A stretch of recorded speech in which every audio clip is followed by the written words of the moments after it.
The House of Representatives is in the hot seat now that the Senate has passed the president's much desired tax and spending bill. It took a day and a half of debating and negotiating to get Republican holdouts to vote yes. It ended in Vice President J.D. Vance casting a tie-breaking vote. Now House Republicans are racing to deliver the president a big legislative victory before July 4th. To meet the timeline, the House cannot make any changes to the Senate version. The multi-trillion-dollar spending package would lower federal taxes and increase spending for the military and border security, but it makes deep cuts to government-backed programs like Medicaid and SNAP benefits. This fight isn't over, and people calling and organizing, putting pressure has had a huge effect.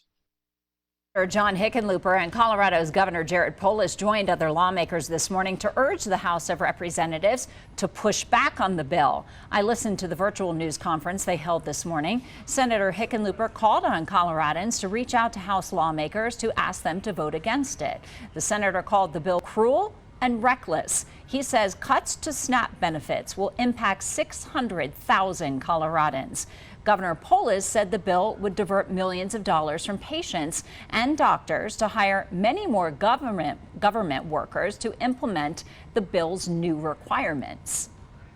Start fresh with a better bill rather than adding trillions of dollars to the deficit, throwing hundreds of thousands of Coloradans off health care, raising health care rates for everybody else.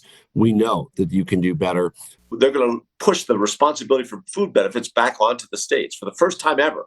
So millions of Americans are going to be at risk of losing the financial assistance that allows them to make sure they have food on the table. The lawmakers say this bill gives a $3 trillion tax cut for the wealthiest Americans. They argue that to pay for those tax cuts, the bill will take health care away from 17 million Americans, force rural hospitals in our state to close their doors, and gut clean energy investments.